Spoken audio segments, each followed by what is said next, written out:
Estamos transmitiendo desde el Pacífico Sur, Miraflores, Lima, Perú. Radio Latina 990 AM a nivel mundial, vía internet www.radiolatina.com.pe. Radio Latina 990, La Poderosa. Gracias por escucharnos. Somos Radio Latina.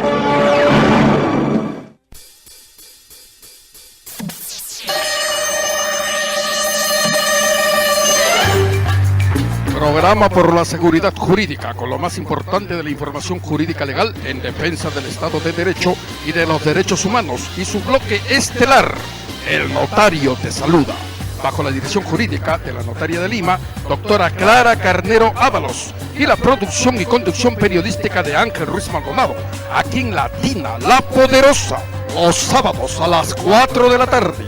Participe con sus preguntas o comentarios vía fonos 441-4512 o el 422-8810. Por la seguridad jurídica, bienvenidos, sintonícenos en la AM990 o vía www.radiolatina.com.pe.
Estamos por la seguridad jurídica.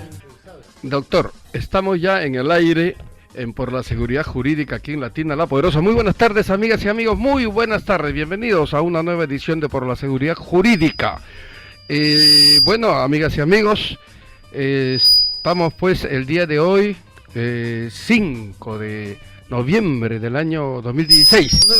Y bueno, queremos ante todo darle la más cordial de la bienvenida nuevamente a nuestra directora general, la notaria de Lima, la doctora Clara Carnero Ábalos, quien ha estado en un evento muy importante, llamémosle así, el Congreso Mundial de Notarios, que acaba de tener lugar en París, Francia, representando al Perú, conjuntamente con otros de sus colegas también, notarios, ¿no? Acaba de llegar a nuestro país.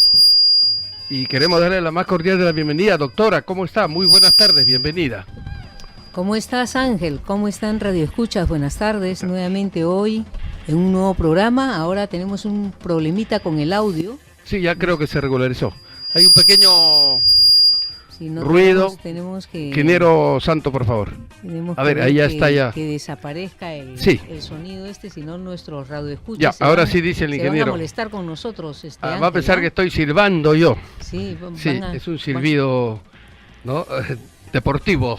A propósito, no va a haber clásico, ya está suspendió el clásico para el día de mañana. Doctora, bienvenida. ¿Qué tal le fue en Francia, en el Congreso Mundial de Notarios? Sí, ¿Cómo está? muy interesante, un congreso muy interesante. Se trató dos temas importantes, que es el notario como tercero de confianza y es también algo de los avances tecnológicos que hay actualmente, que es la matriz tecnológica para ser utilizada en la escritura pública, muy importante porque, por ejemplo, lo que decían los españoles, que es lo que están impulsando esta matriz digital, es que un notario o un ciudadano que esté en España, que pretenda comprar una propiedad en París, no va a tener que trasladarse a París, sino que él va a poder elegir el notario de España para que el notario de España, sin necesidad de que él tenga que viajar a París, haga esa escritura pública,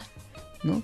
Entonces van a estar en contacto, en coordinación entre ambos notarios y se va a poder efectuar esta escritura pública. Y además toda la tecnología de lo que sería la administración pública, de lo que es ya actualmente, y es que el notario se puede comunicar con la administración pública para favorecer al ciudadano en todos los actos jurídicos. Si esto se aplicase al Perú, por ejemplo, Ángel, nosotros tendríamos que decir, por ejemplo, estar en contacto directo con SUNARP, ¿no? Estar en contacto directo con la SAT, con SUNAT, con las municipalidades.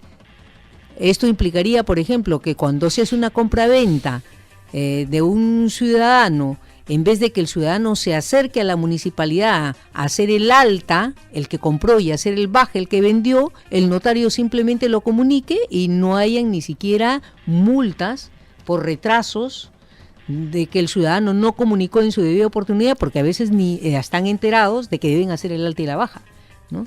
Y todo eso es muy importante. Pero hoy día tenemos un invitado muy especial, ¿no? Así es, doctora. Efectivamente tenemos, como usted lo ha dicho, a un invitado muy especial que va a abordar un tema crucial, importante, clave, ¿no? Para el desarrollo del país, ¿no? Que quisiera que usted anuncie el tema, que tiene que ver íntimamente con la seguridad jurídica y su relación con la educación. ¿Qué relación existe entre la educación con la seguridad jurídica? ¿Qué cordón umbilical o une? ¿Existe o no relación? Algunos dirán no hay ninguna relación, otros dirán que sí, definitivamente. Un país que no tiene seguridad jurídica o que es débil en la educación, su seguridad jurídica también será débil, ¿no? Pero quisiera que usted presente a nuestro invitado especial, doctora Clara Carnero, a quien no le voy a dar el nombre, pero sí algunos datos de él, ¿no? Es licenciado en Filosofía y Ciencias Históricas ¿Puedes dar Sociales. El nombre, por favor, Ángel? También lo voy a dar. Vas a dar el currículum, Claro, dar el nombre, claro. por favor. Primero tenemos que anunciar el nombre de nuestro invitado especial. Exacto. Anúncialo, Ángel. Por supuesto, se trata de nada más y nada menos pues que un connotado también político peruano, que es el doctor Áureo Segarra Pinedo, presidente de también un importante partido político aquí en nuestro país, que es Todos por el Perú, ¿no? Y recordemos nosotros pues esta relación entre Todos por el Perú con un candidato que fue también muy importante en una oportunidad de estas últimas elecciones, el señor Guzmán, que bueno, ya no está en el partido de Todos por el Perú, ¿no? Entonces, para darles nada más, al menos una idea de quién es Todos por el Perú, ¿no? Pero les hablaba de sus currículos, de su background. También es catedrático universitario, autor de libros, educador, promotor de un importante centro educativo en nuestro país. Ha sido diputado también de la Nación, ¿no? Entre el año 85 y 90, ¿no, doctor? Así, 80, 90. Entre el 80 y 90, ¿no? Sí. Entre el 80 y 90, son efectivamente entre el 80 y 90. Y bueno, doctora, tenemos ya aquí lo nuestro anunciamos, interlocutor. es para nosotros un privilegio tenerlo, Así doctor Áureo Segarra Pinedo, y para tratar este tema tan importante que seguramente va a ser de interés de toda la población, que es la seguridad jurídica, porque es el Estado el que debe garantizar la seguridad de los ciudadanos, no solamente en lo que se refiere a los bienes, a su integridad física. Vemos cada día que la integridad física del ciudadano se ve amenazada con esta delincuencia que existe, con la posibilidad de ser asaltado todos los días, de ser secuestrado. Yo misma, tú sabes, Ángel, he sido objeto ahora último de un asalto a las 5:25 de la mañana, que me asaltaron, salieron de un auto dos delincuentes y con arma me apuntaron y simplemente para quitarme los celulares. Felizmente no tenía una tarjeta en ese momento de un banco porque me hubiesen secuestrado y me hubiesen tenido hasta que yo hubiese retirado todo el dinero del cajero. Entonces tenemos todo eso que está sucediendo y queremos saber pues cuál es la opinión de tan distinguido personaje que tenemos hoy día en lo que se refiere a la seguridad jurídica y también a la educación. ¿Cómo está? Bienvenido, doctor. Muchas gracias a mi Ángel, y lo mismo doctora Clarita. Ha sido también para mí una satisfacción saber que usted es hija de un ilustre personaje político también, y que además muchos de los peruanos hemos admirado, ¿no? Como es este caso del señor Carnero. Luis Carnero Checa, Lucho Carnero Checa. Claro, Luis Carnero. También presidente Checa. de la fundador de la Federación de Periodistas del Perú, y además ha sido un gran magistrado. También. Así que yo creo que lo que se trata del tema político para la doctora Clara no es ajeno. Pero quiero también agradecer mucho a Radio Latina su vasta audiencia, y el tema que se ha escogido es un tema realmente muy interesante. Y lo digo ya no solo como político, sino como promotor de centros educativos. Yo creo que la seguridad jurídica, más allá de lo que diga la Constitución del Estado, que es la que prima y la que señala los lineamientos de políticas de Estado que tiene que tener un país, y un lineamiento fundamental es el tema de la seguridad jurídica. Sin seguridad jurídica no existe nada. Y es un tema que no solamente atañe a las empresas, sino también a las personas. Entonces, por lo tanto, todas estas relaciones que realizan tanto personas como empresas dentro de una sociedad organizada civilizadamente, tiene que ver justamente con la seguridad jurídica. Entonces, ¿cuál es el canal y el, digamos, promotor de formación? Obviamente son las escuelas. Las escuelas tienen que enseñar a respetar las leyes, a respetar los funcionamientos del Estado. Es decir, no por nada se pone en la currícula de los colegios, aunque no en las universidades ya ni los institutos tecnológicos, pero en los colegios se pone un curso que se llama justamente educación cívica.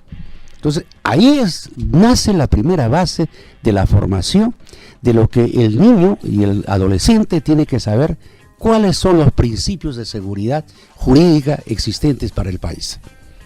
Muy interesante porque la educación cívica realmente es un curso que no puede estar ajeno a lo que es la formación de los alumnos, ¿no? Y eso va a hacer que tengamos ciudadanos que estén más comprometidos con su país y más comprometidos con los demás, las demás personas, y que respeten sus derechos, porque, claro, el derecho de las personas termina donde comienzan los derechos de los demás, claro, ¿no? Así es. Definitivamente. Pero disculpe, ¿la educación cívica todavía existe en el colegio o tenía entendido que ya habían eliminado la educación cívica? No, gracias a Dios que hay un replanteamiento sobre eso. Digo gracias a Dios porque hay un replanteamiento sobre este tema. Y yo creo que incluso hay toda una tendencia, lo que se ha hecho es prácticamente se ha desaparecido un buen tiempo, increíble, sí, en la pues. época de los militares, del señor Juan Velasco Alvarado. En esa época se eliminaron el curso de educación cívica, y también, recordemos usted, todo lo referido, por ejemplo, a la instrucción premilitar. Entonces se retiró. Muy bien. Entonces, sin embargo, ha habido toda una tendencia para restituir este curso.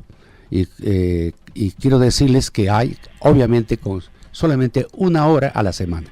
El tema es ahora que se está queriendo incrementar esto y van a haber de 2 a 3 horas, lo cual yo apoyaría realmente con mucho entusiasmo. Entonces, porque creo que la base fundamental para que el ciudadano entienda lo que es su sociedad, creo que está en la educación cívica. Ahí están los valores también. Entonces, si queremos tener una sociedad formada en valores, en respeto a la sociedad, en respeto al Estado, el respeto a la parte fundamental de una sociedad que es la familia, está en el curso de educación cívica. Ahí está. Ahí profundiza. Entonces, todos nosotros, creo yo, sin temor a equivocarnos, ustedes han estudiado la educación cívica, como yo. Entonces, creo que han sido valores que nos han inculcado y hemos llegado a tener conocimiento, justamente porque hemos tenido profesores que se han preocupado de ello y escuelas que han motivado para ello. La escuela tiene que ser un ente motivador, no tiene que ser un ente frío, indiferente a las cosas, tiene que ser muy motivador. Y eso depende de la gestión justamente de los directores, que sepan escoger profesores motivadores. No pueden ser profesores indiferentes a lo que pasa en el país. Y que practiquen, ¿no? Así es. Practiquen, porque no solamente es el aprendizaje en teoría, ¿no? El aprendizaje en teoría que en realidad ahí, bueno, las cosas, yo alguna vez leía que lo que tú lees, lo que tú te lo olvidas en un determinado tiempo, lo que escuchas en otro determinado tiempo, lo que lees y escuchas, lo que visualizas, en fin. Y entonces, pero la práctica es la mejor forma de que los alumnos aprendan, y deberían hacer clases de práctica de esa educación cívica, ¿no? De esa educación cívica, porque si no queda ahí simplemente en un conocimiento que se te va y que desaparece en el tiempo, ¿no? Un limbo teórico nada más, ¿no? Digamos, por eso cuando hablo de profesores motivadores es formar talleres de dinámica de talleres, con casuísticas, ¿sí? Muy bien. Entonces, esto es muy importante. Y por eso, fíjense, ¿qué es lo que decimos cuando hablamos de estabilidad jurídica? Es el respeto, es respetar. Si tú no respetas lo que dice la Constitución, lo que dicen las leyes, no hay estabilidad jurídica. Por eso, cuando se hace un contrato, y usted como notaria sabe, si no se respeta el contrato, y el propio Estado a veces promueve en determinado momento el incumplimiento de estos contratos nacionales o internacionales, se dice que no está habiendo estabilidad jurídica en el país, y por lo tanto se está generando un desorden, y el desorden lo único que trae es la anarquía, y la anarquía lo único que trae como consecuencia que todo el mundo haga lo que le da la gana. Entonces, no pidamos realmente que la juventud especialmente respete lo que tú no respetas. Entonces, esto es muy importante para el gobernante, para el político sobre todo. El político tiene que ser transparente, tiene que tratar de dar acciones, mensajes coherentes, porque si no es coherente, obviamente que va a generar decepciones e incomprensiones. Acá teníamos a un invitado especial, el doctor Luis Lamas Pucho, que estuvimos hablando sobre un tema muy importante, el lavado de activos, y él nos decía, ¿qué podemos esperar, pues, doctora? Si los más grandes personajes de la nación están procesados por delito de lavado de activos, ¿cómo? Yo, ¿qué ejemplo? ¿Qué le digo? ¿Cuál es el personaje al cual tienen que seguir los alumnos? Cuando tenemos que los más grandes políticos del más alto nivel están procesados por un delito de lavado de activos. Entonces, ¿a quién miran? ¿A quién miran los alumnos? ¿No? ¿A quién miran los alumnos? ¿Cuál es su norte a seguir? Aquí, ¿qué figura política tú sigues? Entonces, eso es realmente una cuestión muy, muy, muy trágica. ¿Cómo se revierte eso ante... Yo tengo, por supuesto, sigues un curso de educación cívica, pero sin embargo ves que quienes ejercen el poder no están implicados en actos de corrupción. Y ahora tenemos, por ejemplo, que han descubierto a toda una banda, a todo un engranaje de personas que son entre ellos policías, policías de alto nivel, jueces, ¿no? Fiscales que están implicados en delitos de corrupción. ¿Cómo hacemos con eso, doctor? Claro, por eso también señalaba de que la escuela es forma, pero la sociedad muchas veces deforma. Entonces, ¿cómo compatibilizar entre lo que se empeña la escuela en formar y formar bien? Frente, muy bien lo ha señalado usted, a personajes, y por eso le decía yo, que el político tiene que ser político serio, decente, transparente, y que sienta que es una vocación de servicio hacer política, y no de intereses personales ni grupales. Es cierto, es verdad, si uno analiza un poco estos últimos 25 años, mire usted, si usted, el joven, hoy ya serán adultos de 40 años, seguramente miraba cómo el señor Montesinos entregaba pues rumas de dólares a altos oficiales de la Fuerza Armada, digamos, a personajes políticos de turno de ese momento. Obviamente que esa visión no solamente deforma, sino está bajando la autoestima del ciudadano que quiere un país realmente justo.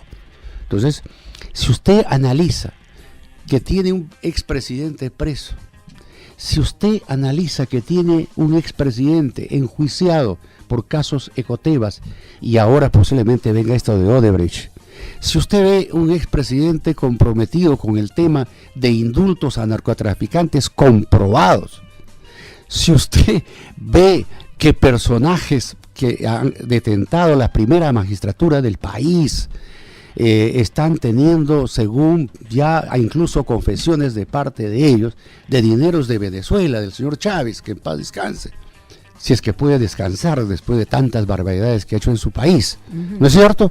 Entonces es cierto, la pregunta suya es totalmente pertinente.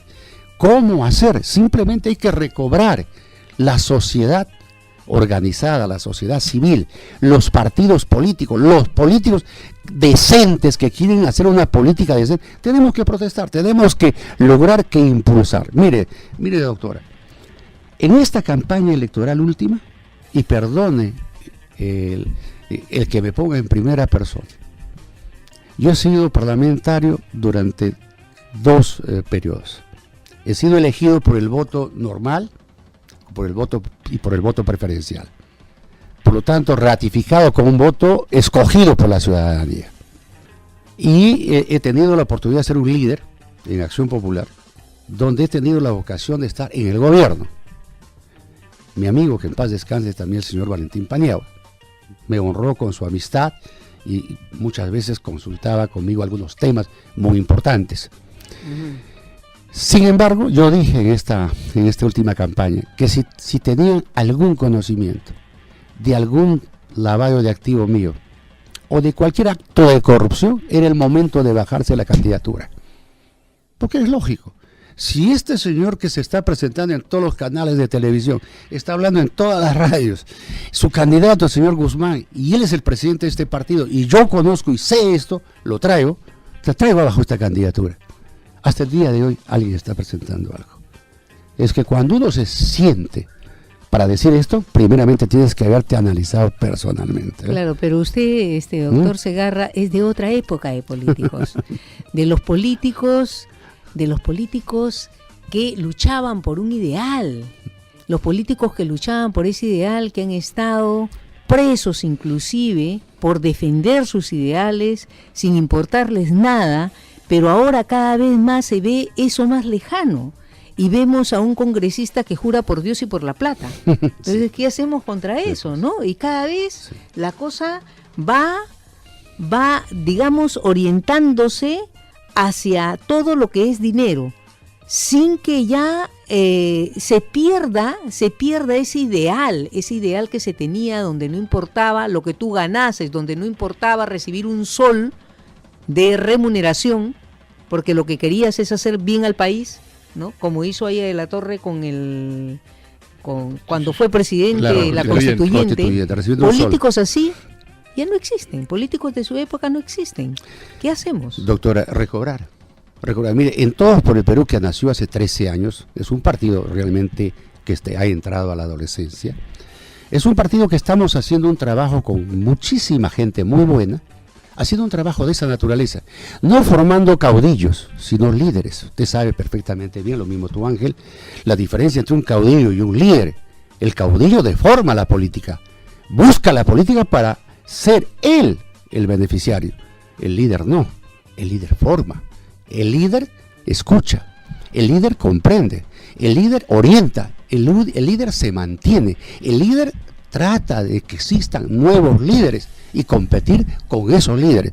Ese es el verdadero líder. Muy bien, la política, como usted bien lo ha dicho, y hoy día, mire usted, permítame decirle, justamente que hemos tenido una visita de más o menos cerca de 10 dirigentes de Puno, dentro de los cuales 4 son dirigentes, 5 son dirigentes nuestros, el resto son de un gran movimiento regional de Puno, que justamente nos dijeron hoy día en la mañana, hemos estado viendo con quién podemos tener ideas que nos una, porque también estamos cansados que en Puno lleguen allá personas que luego después destrozan la imagen de Puno. Puno es un país de emprendedor, Puno es un país de altas riquezas mineras, como también de grandes otras cosas como el turismo, por ejemplo, y eso queremos que se vea en Puno.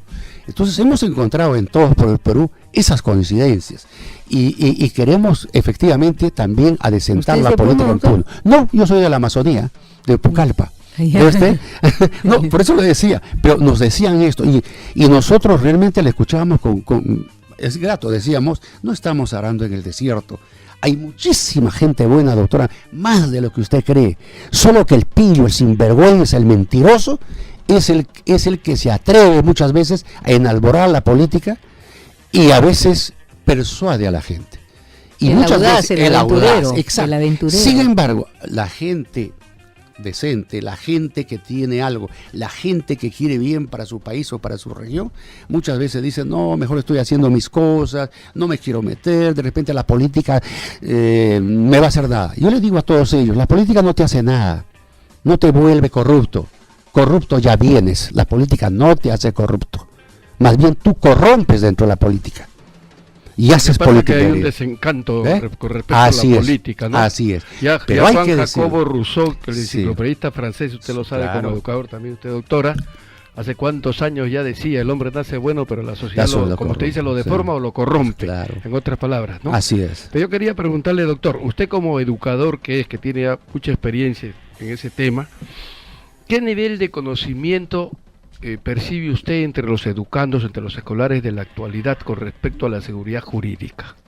Mire, en realidad yo lo que encuentro, y le digo, porque he tenido la oportunidad en las aulas universitarias, en los colegios, como todo chico, es ávido de conocimiento, es ávido, es un libro abierto, y por lo tanto es la responsabilidad. Y siempre vamos a caer en lo mismo. Es la responsabilidad de sus docentes que se preocupen. Pero también, como muy bien ha dicho la dama, es la responsabilidad de los medios de información, los programas. Los políticos, los propios sindicatos.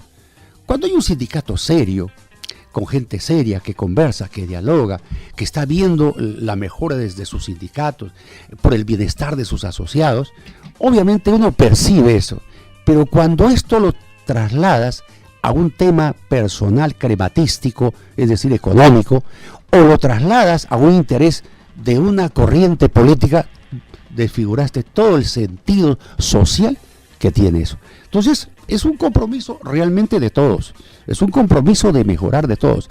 Con todo respeto, doctora, por ejemplo, fíjese, usted nos acaba de señalar algo que nosotros en nuestro plan de gobierno lo comentábamos, lo hemos dicho y lo tenemos. Lo que nosotros queremos es justamente que los chicos, lo que llamamos el desarrollo de las capacidades y de los talentos para los chicos. Fíjese, Alan García puso lo que llamaban los colegios emblemáticos. Muy bien, pero ¿quiénes van a los colegios emblemáticos? ¿Y qué son estos colegios emblemáticos? Con muy buena infraestructura, se selecciona a los mejores docentes, bien pagados, con la mejor tecnología, pero se trae al primero o el segundo y hasta el tercero de cada colegio nacional. ¿Y el resto qué es? Estudiantes de segunda clase. Los dejamos siempre en las esteras. Los dejamos con los colegios no bien, con los profesores desmotivados. ¿Van a recibir ellos buena educación? ¿Estamos formando una nueva élite? ¿Qué estamos haciendo? En el caso, por ejemplo, del señor Humala, acuérdese usted la beca 18, las becas de pregrado y de posgrado. La famosa beca 18 para los chicos que tengan solamente, que hayan ocupado los primeros lugares al terminar la secundaria, para la beca 18. ¿Y los demás chicos qué pasó?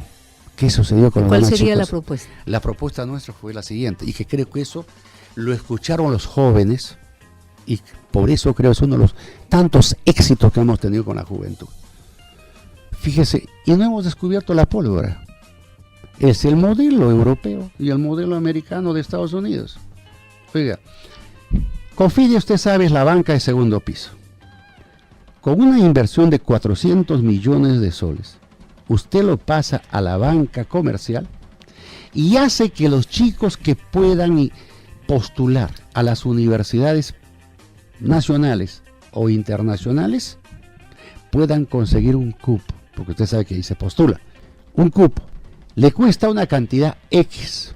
El Estado le provee eso, pero con un compromiso de él para que al finalizar sus estudios, como lo hacen en Europa y en Estados Unidos, trabajando, comiencen a pagar. Pero eso democratizó totalmente pero lo que yo en sé, Europa y en Estados pero Unidos. Lo que yo sé es que los alumnos en Estados Unidos se quedan endeudados con el gobierno americano al terminar sus estudios, porque les significa realmente un pago increíble, ¿no? En Chile también ha sucedido eso, que es un problema que no lo pueden resolver, ¿no? Sí. Hasta ahora la ciudad de Bachelet ya viene de data hace tiempo. Yo he leído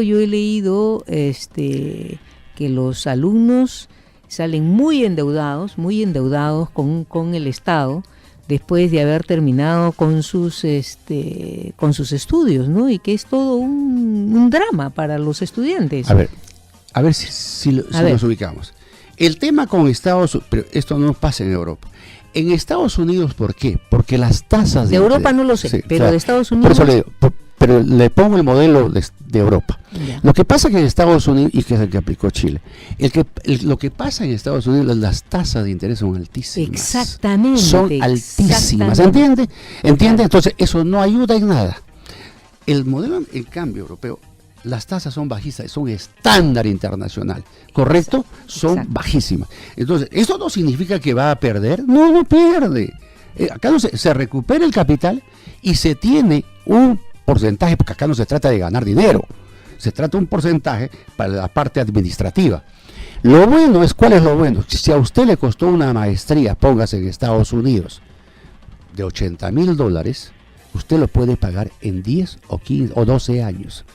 Es como si hubiera ido con una gran diferencia de ir a sacar un crédito, porque le cobran a usted, ya sabe, a tasas altísimas, obviamente. En cambio acá a estándares internacionales y con el respaldo de ese fondo de inversión que le acabo yo de decir. ¿Por qué llamo fondo de inversión? Porque cuando es bien dirigido el dinero en educación, nunca va a ser un gasto. Siempre será una inversión a mediano y largo plazo. Eso no tenga usted la menor duda. No tenga la menor duda. Los estudiantes de Chile no es que estén pidiendo, oiga, volvamos al sistema de las universidades públicas malas como existían hace 40 años. No, lo que ellos están pidiendo hoy en día es que esas tasas leoninas se dejen sin efecto y se pongan las tasas internacionales. Eso es. Doctor, a propósito de lo que usted ha manifestado también usted, doctora Clara Carnera, yo tengo aquí un estudio interesante sobre todos los esfuerzos. Muchos piensan que la educación privada es un negociado, un negocio, pero tremendo, ¿no? Evidentemente que tiene algunas ganancias, como es natural, porque es una inversión, pero la gente no ve, aquí tengo yo la relación de todos los gastos, ¿no?, que tienen que hacerlas, a diferencia de, por ejemplo, los centros educativos del Estado, que son subvencionados por el Estado, ¿no?, y no pagan impuestos. los colegios privados tienen que pagar impuestos y tienen que, aquí tengo una relación, por ejemplo, de la construcción o renta de una infraestructura apropiada. Tiene que contar con personal administrativo, docentes, contadores, abogados, psicólogos, enfermeros, mantenimiento, pago de los servicios de electricidad, agua, comunicación, pago de salarios, equipamiento de aulas, laboratorio, gimnasio, oficina, transporte, jardinería, compra de materiales didácticos, capacitación de docentes, mantenimiento de los bienes muebles e inmuebles, etcétera, etcétera, etcétera, implementación de una plataforma informática, gastos inclusive en la seguridad del plantel, ahora por la inseguridad ciudadana, tiene que contratar a un guardián, inclusive las 24 horas, colocar cámaras, en fin. Instalación inclusive de alarmas contra incendios, extintores, sistema de aire acondicionado. Doctor, usted como educador, con la conclusión de que el sector más vulnerable en la educación es justamente el sector privado, ¿no? Y no el sector estatal, porque el sector estatal está subvencionado, ¿no? Claro que el sector estatal no tiene a veces, en la mayoría de los casos, pues la calidad de la educación privada, porque como hay buena inversión en la educación privada, pues ahí hay mejores, ¿no?, condiciones para la educación. Eso quizás no en todos los centros educativos tampoco, pero sí en la mayoría. Entonces la gente prefiere inclusive hacer un esfuerzo y llevar a sus hijos a los colegios privados. Claro, ¿no? sí. Pero este es un tema también de inseguridad en la inversión de ustedes, ¿no? Claro, por eso hablamos. Genera inseguridad. Por eso siempre vamos a caer en la seguridad jurídica. O sea, la seguridad jurídica tiene que ver con todo eso. O sea, claro, es que atraviesa toda la Constitución. Es transversal. Es transversal. Transversal. Exactamente. La seguridad jurídica no es un sector. Así es. Hay algunos que tienen que esa creen que falsa solo la ley y no más la ley. percepción. No es eso. O sea, algunos dicen, la seguridad jurídica, que hay un buen... por ponerle un ejemplo. A ver. Dice, el debido proceso no se respetó y por lo tanto no hay seguridad jurídica. Es que no solamente es para eso. Claro. Cierto que es para eso también. Cierto es que si yo compro un inmueble, desde el momento que compro un inmueble, y usted, mi querida dama, me puede decir esto, desde el momento que yo compro un inmueble y hago una transacción con una persona, firmamos, ¿para qué lo llevamos al notario? Para que dé fe de ese acto. Exacto. De fe. No es que él ha sido el mediador para la compra y venta. Se confunde. Puede ser una inmobiliaria, pero no la notaría, ni mucho menos el notario. El notario da fe que ese acto ha sido hecho bien. Muy bien. Dicho esto, yo llevo esa escritura pública, la llevo a la SUNAT. ¿Pero para qué lo llevo? Para que recién se diga que cuando yo lo incorporo ahí, recién va a ser mi propiedad. ¿Va a ser mi propiedad? ¡No! Mi propiedad es del momento que yo he comprado y si yo quiero, lo he elevado a la escritura pública y lo pongo. Esto para que sirva de publicidad. Para que mañana más tarde alguien diga, oye, he visto ahí que se está vendiendo, quiero ver cómo está. Y entra a la página web seguramente de este organismo público a ver efectivamente quiénes son los dueños. Los dueños han sido tales y ahora han pasado a tal sitio. Para eso. Sí, hay una cosa muy interesante que quiero que usted sepa. Sí, en una conferencia internacional que tuvimos de RENIEC, que justamente RENIEC fue el que la promocionó y trajo a conferencistas españoles, una de las cosas que le llamó la atención a era el jefe de la policía de España, y decía, a mí me deja absolutamente asombrado que en el Perú se vendan los datos de una persona. Sí. Me dice, yo puedo ir a RENIEC, dice él, y compro los datos de esta persona. Me dan cualquier información. Me dan la información de Ángel Ruiz Maldonado, pido su certificado C5, cualquier persona, y saco todos los datos, todo su récord histórico, puedo saber todo de él. Y los marcas de plaza. Y eso es, ¿no? Y lo compras, o sea, la RENIEC te los vende. Dice, eso es impensable en España. O sea, el Estado salvaguarda los datos personales de las personas y además quien entrega el DNI es la policía. Así es, efectivamente. Y ellos se aseguran de que además las personas no van a ser suplantadas. Bueno, acá felizmente contamos ya con el lector biométrico, que cada vez es más difícil. Es más difícil que una persona pueda ser suplantada. Ahora, usted ha tocado un tema bien interesante que está en el programa nuestro justamente también, en lo que es la simplificación administrativa. Doctor, disculpe, doctor Aurelio Segarra, tenemos, como vamos indirecto aquí al aire, tenemos una preguntita de algún de algún radio escucha que quiere... ¿Cómo está? Muy buenas tardes. Señor Ángel Ruiz, buenas tardes. Buenas tardes, Un aquí. saludo cordial a la invitada y a la doctora. Sí, Yo gracias. justamente escuchando hace un momentito el tema que están tocando acerca de la educación es interesante, pero me ha animado a llamarlo, ¿sabes por qué? Porque me está sucediendo una cosa curiosa, no sé si es que viene al caso, podría poner, en todo caso de repente a muchos ciudadanos está ocurriendo eso que a mí me está pasando. No sé si lo podría comentar. Sí, a ver, comente, ¿de qué se trata? Mira, la doctora habló acerca de la venta de los datos, y a mí me sabes que he recibido 2 llamadas en la cual yo debo a una entidad financiera que yo ni siquiera sabía que esa entidad financiera existía. Y lo peor de todo esto, ¿sabes que yo vivo acá en Lima, pero el crédito me lo han otorgado en Mala? Entonces, y me están llamando a esta dirección, y no sé cómo es que han dado con el domicilio, todo, mi apellido, todo, pero en conclusión es que yo salgo que debo a una entidad. Entonces yo le hago una pregunta a la gente, le digo, pues bueno, ¿para qué rubro he sacado? ¿Y quién ha sido como tengo un poquito de entendimiento del banco, le digo, ¿quién ha sido mi asesor? No me han dado los datos, simplemente me han dado el monto y la cantidad que debo, nada más.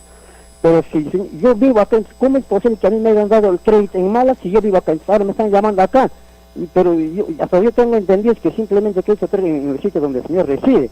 Pero como a mí me han dado un crédito que me han dado en Mala y yo vivo acá y me están cobrando acá. Entonces en todo caso pongo en alerta a los ciudadanos y... No sé cómo ha pasado esto, doctora, pero usted, yo me animo a llamarle esto porque es una cosa muy seria a causa de la venta de los datos. Y no solamente, o sea que mira, y lo peor de todo es que me andan llamando en nombre de mis vecinos. Y mis vecinos justamente se llaman, viven al costado, no sé cómo van, pero mis vecinos ahorita en Tumbes trabajan, pero me están llamando acá a la casa. Y así me llaman de otras personas, a veces mis vecinos me llaman hasta de raros, a veces hay personas que me llaman, si yo me llamo Fulano, me cortan la llamada. Ya, No, gracias, no, señor. no sé qué es Ya, lo que está le van pasando, a van a hacer un comentario acá a nuestros interlocutores. Doctora, ¿tiene algo que Casi no se comentar? entendía. Sí, bueno, lamentablemente muchas entidades financieras les han puesto una especie de jaque a sus funcionarios. Esto es una pena, una especie de jaque a sus funcionarios para que los funcionarios coloquen una determinada cantidad de dinero que si no la colocan a fin de mes, estos se ven expuestos, uno, a no tener comisiones y otro, a tener que ser despedidos de los bancos. Entonces, esto hace que muchos funcionarios de algunas entidades financieras puedan ser inescrupulosos con los préstamos, sobre todo si se trata de Mala, sobre todo si se trata de provincias, porque en provincias además todavía no se cuenta con la infraestructura necesaria y con la tecnología necesaria para poder dar seguridad jurídica a algunos actos. Hay determinados,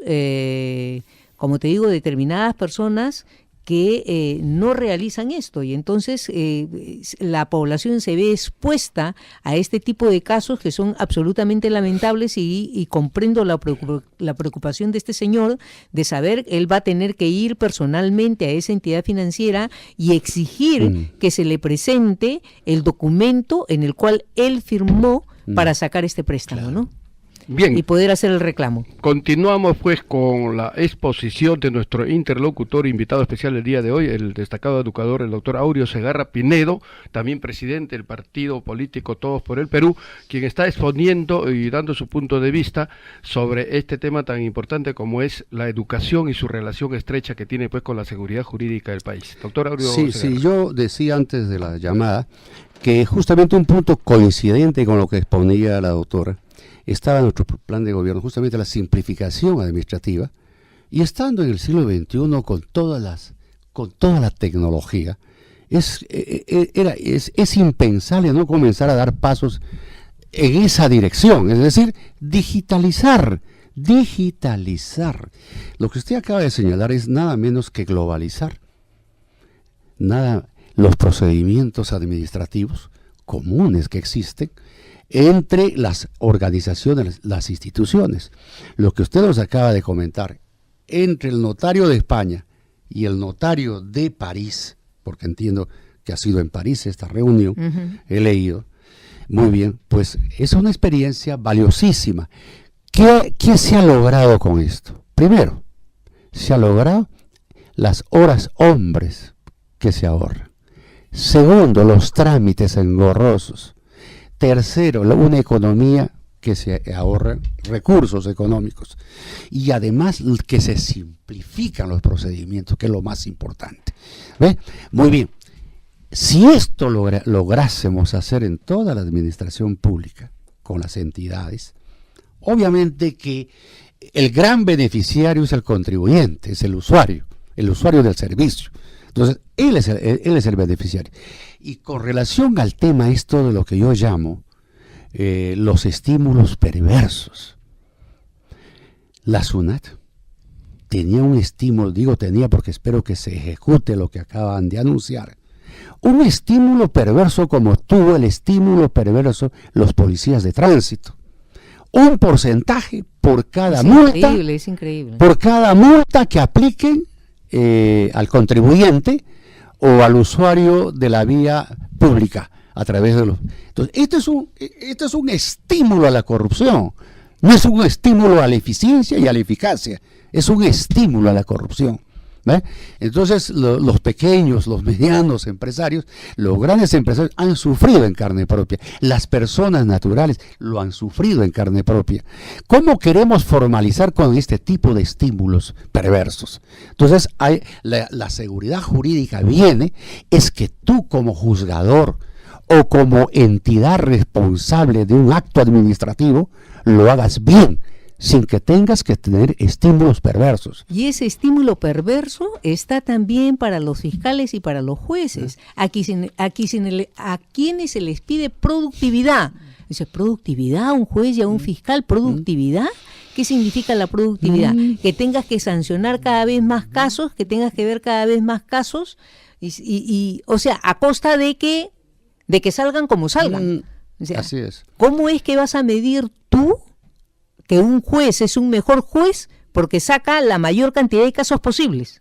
O sea, no se trata de eso. Mire, en este tema de estímulos perversos son los bonos, que es muy distinto a un bono por un reconocimiento de eficiencia y eficacia en su trabajo, que es distinto, digamos, al volumen de cosas que usted puede mostrar. Entonces, la seguridad, y es que caemos en la seguridad jurídica. Entonces, la seguridad jurídica me dice a mí, que represento, si estoy en el Estado, haciendo una función del Estado, que yo hago lo que hago porque es mi responsabilidad, porque está en mi reglamento de organización y funciones que yo tengo que hacer tales y cuales cosas, y no los bonos de productividad por el volumen de cosas a que como dé lugar yo debo de sacar. En el caso de los fiscales y los jueces, obviamente que es un estímulo también perverso. Obviamente alguien dirá, oye, pero ¿cómo arreglar el tema de jueces que sueltan a delincuentes cuando la policía y los fiscales los han puesto a disposición de ellos para que puedan investigar con más profundidad y puedan decir, sí, como el que acaba de pasar, este juez que acaba de liberar a más de 40 Orozco. ¿no? y a 40 delincuentes que ya lo votaron también, ¿no? Claro, pero ¿acaso hemos ganado algo con eso? Que han dicho que claro. no se ha analizado bien para ver quiénes van a ir como juez. Yo siempre digo, el fiscal, el juez, el policía, el gran servidor público es como el médico y como el educador. Si se equivocaron, no hay dos veces, ya se equivocaron. Si el médico hace una mala operación o un mal diagnóstico, el pagano es la salud del usuario. Si el educador no utiliza una buena metodología y no enseña contenidos temáticos actualizados, ya reventó a ese pobre chico porque no lo va a recuperar. Lo mismo pasa en la administración pública, querido Ángel, lo mismo. Si tú no haces los procedimientos adecuados. Usted ha dado en el clavo en un tema fundamental, doctora Carnero, también el tema pues de la simplificación administrativa, de la tramitología, de los trámites engorrosos. Muchos creen, a mi modo de ver, de que el principal problema del país es la inseguridad ciudadana. No, eso puede ser el principal problema social, eso sí, no la inseguridad ciudadana, pero el principal problema del país es la burocracia, lo que entraba todos los proyectos. Y a buena hora que este señor Kuczynski, en los decretos legislativos que lo va a dar ya en estos días, esté considerando más o menos 200 proyectos y obras que las va a destrabar, porque el país no marcha por la maldita burocracia, vamos a llamarla así, ¿no? ¿no? Como decía Toledo una vez, habló de la maldita zona que se quedó chica, es la burocracia la que entraba todas las... y atenta directamente contra la seguridad jurídica. ¿No cree usted, doctor, eso? Bueno, pero eso pasa porque no tenemos un sistema, Ajá. no tenemos un sistema de orden. ¿A qué llamo un sistema de orden?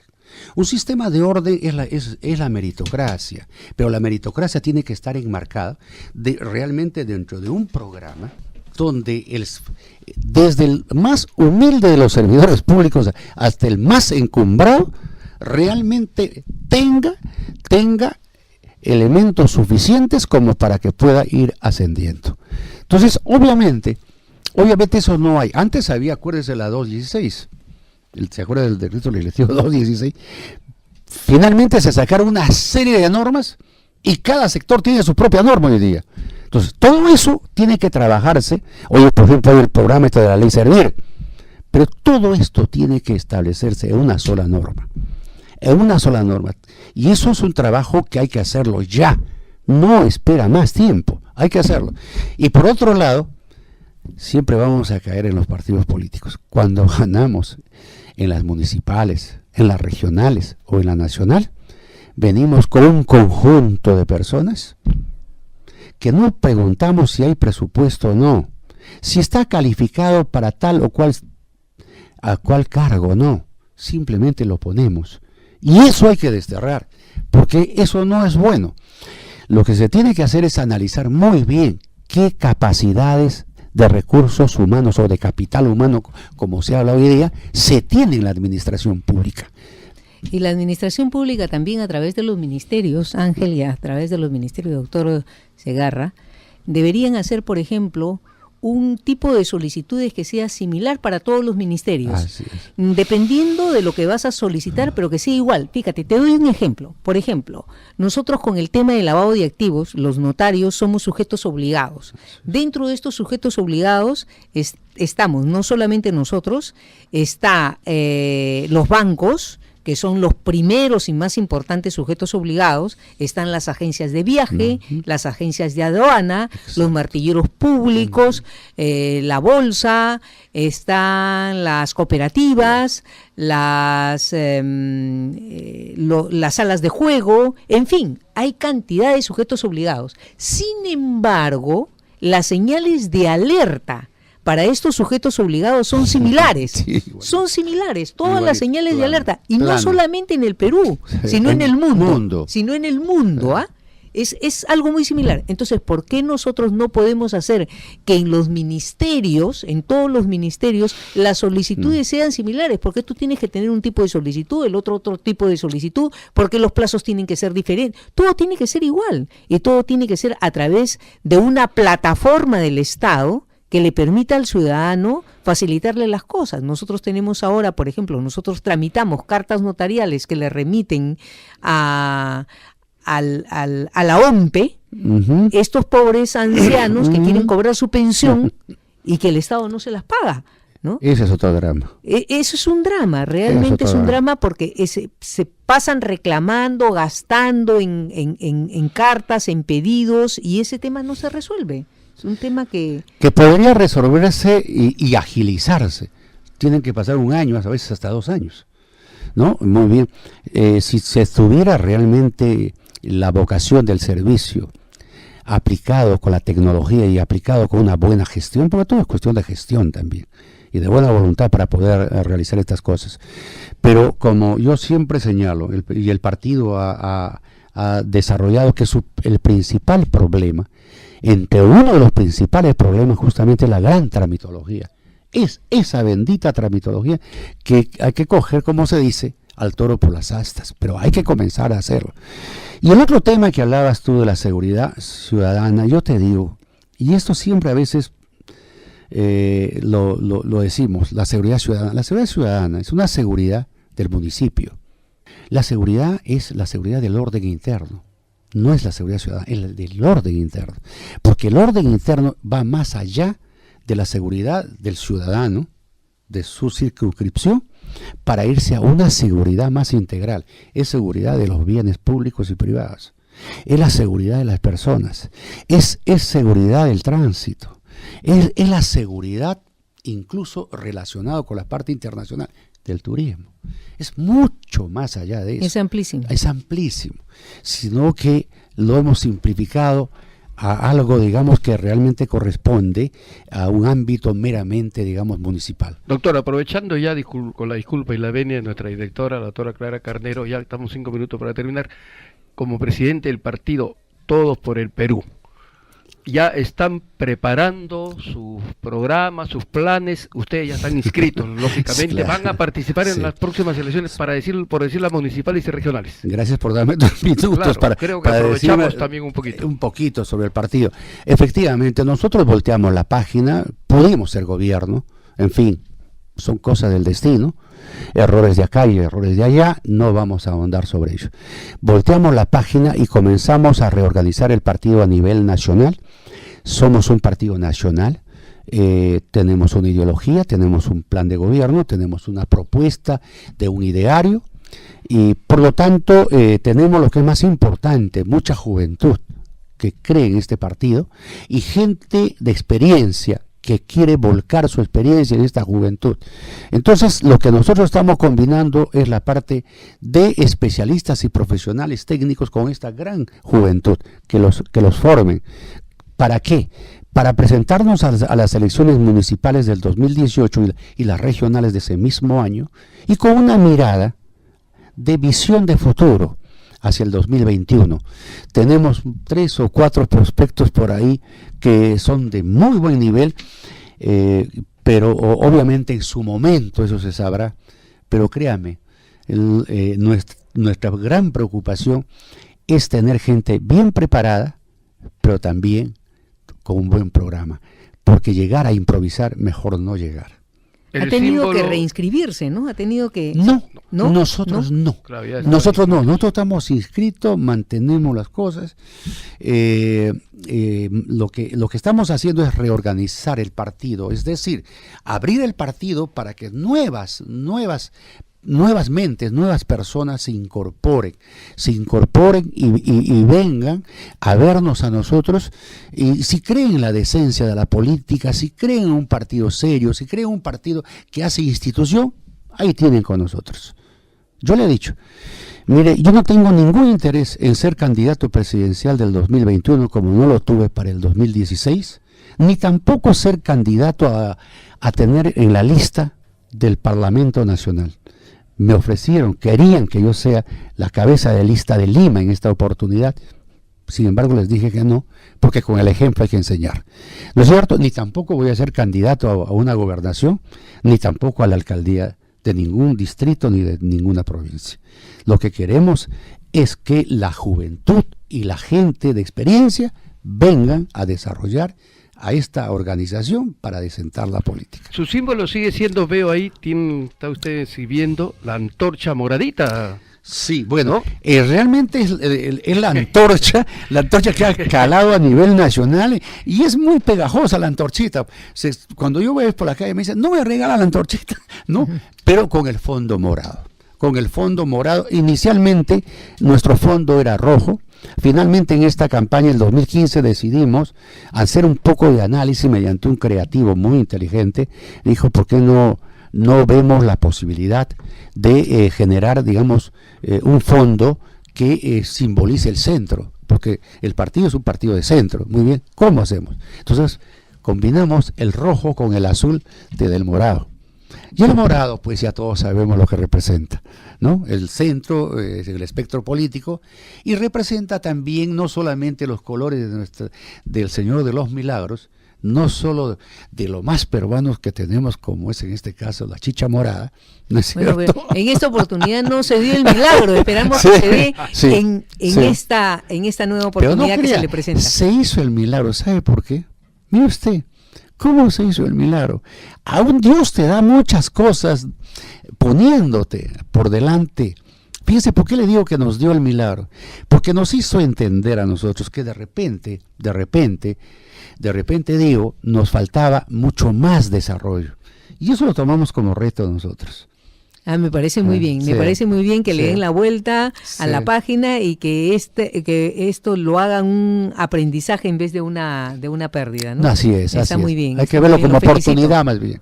Lo Sí, felicito, sí. lo felicito. Muchas Le agradezco gracias, mucho su muchas gracias, presencia. doctor. A por su ustedes, presencia. he estado muy gratamente con ustedes, realmente la doctora, qué amena realmente, bueno, se nota la ha vena sido- política y del ha papá, sido invitado para ¿no? un próximo evento que Sí. justamente va a dar fe nuestra estimada notaria del evento mire. que se va a realizar Qué próximamente. bonito, qué donde bonito. Va a ser usted condecorado Yo por su agradezco apoyo a la mucho. ecología, doctor. Agradezco muchísimo realmente, ¿no? Así es, Todo ese para esfuerzo que hemos hecho recibir por esa los condecoración. reciclajes, creo que ha estado bien. Así es, sí, Sí. sabemos, en Sí, su colegio, su sí, centro sí, educativo. hacemos Se reciclaje. llama Santa María. Santa María de la Gracia. De la Gracia. De la Gracia. Hacemos mucho reciclaje ahí. Muchas gracias, doctora. Ya, Clara gracias, Carnero. Ángel, Gracias, amigas gracias. y amigos.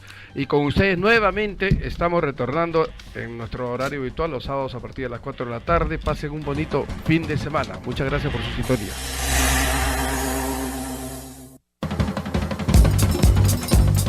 Radio Latina.